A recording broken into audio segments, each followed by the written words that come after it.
Malware और ransomware ये क्या होते हैं, इनमें बेसिक अंतर क्या होता है? जी ज़रूर। मालवेयर शब्द बना है मलिशियस सॉफ्टवेयर को जोड़कर। मलिशियस सॉफ्टवेयर मतलब जो भी एक सॉफ्टवेयर आपको नुकसान या हानि पहुंचाने के लिए बना है।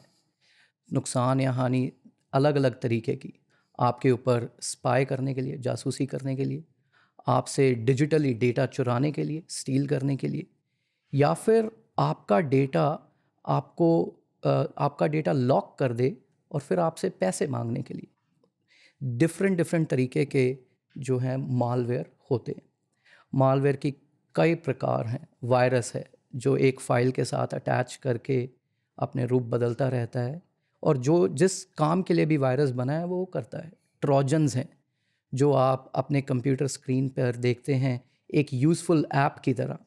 माइक्रोसॉफ्ट वर्ड दिख जाता है, कैलकुलेटर दिख जाता है, आप किसी भी तरीके का कोई एप्लीकेशन यूज़ करते हैं जो दिखने में आपको एक सही एप्लीकेशन लगती है लेकिन वो इलिजिटिमेट काम कर रही है, तो वो हैं ट्रोजन्स हैं। स्पाईवेयर जो आप पर चोरी छुप के आप पर जासूसी कर रहे हैं, आपके डिजिटल डेटा को वो देख रहे हैं हमेशा। और इसी तरीके से एक स्पेशल किस्म का मालवेयर है जिसको बोलते हैं रैंसमवेयर। रैंसमवेयर है जो आपके डेटा को लॉक कर दे, आपके डेटा को आप देख ही ना पाएँ। फिर उस डेटा को देखने के लिए आपको पैसे देने पड़ें, तो वो चीज़ है रैंसमवेयर।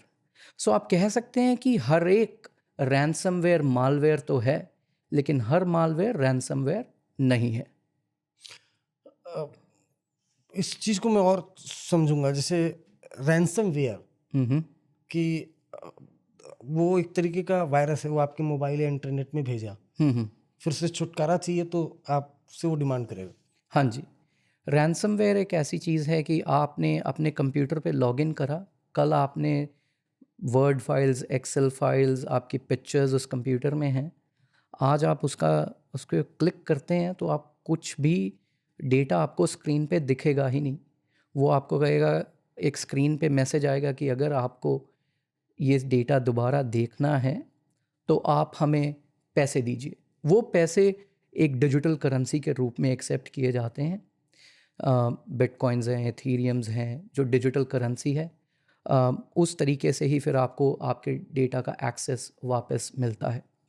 अब बड़ी बड़ी कॉरपोरेशंस जो हैं, बड़ी बड़ी कंपनीज़ जो हैं, आज तक है या हेल्थ सेक्टर है, फार्मास्यूटिकल है, बैंकिंग सेक्टर है, जो लाखों करोड़ों लोगों का डेटा अपने पास रखते हैं, उनके आम जिंदगी से जुड़ते हैं डेटा के थ्रू। अगर एकदम से वो डेटा एक्सेस ना कर पाएँ तो ये बड़ी बड़ी कंपनीज़ ऑपरेशनल पैरालिसिस में चली जाती हैं। ये बिल्कुल निहत्थे हो जाते हैं, अपने कस्टमर से डील नहीं कर पाते हैं और जो आम इंसान है वो बहुत ही मुसीबत में पड़ सकता है। अगर आप बैंक में जाएंगे, आप अगर अपना बैलेंस चेक करना चाहते हैं अकाउंट में, डिजिटली आप वो नहीं देख पा रहे हैं, क्योंकि जो प्रोडक्शन सर्विस बैंक के वो डेटा होस्ट कर रहे हैं वो इनक्रिप्ट हो चुके हैं, मतलब उनको डेटा वो लॉक हो चुका है। या आप इंटरनली एक हॉस्पिटल में लैब रिकॉर्ड्स एक्सेस करना चाहते हैं, आप वो नहीं कर पाएंगे क्योंकि वो डेटा लॉक हो चुका है। तो इस तरीके से रैंसमवेयर काम करता है और लोगों को काफ़ी परेशान करता है।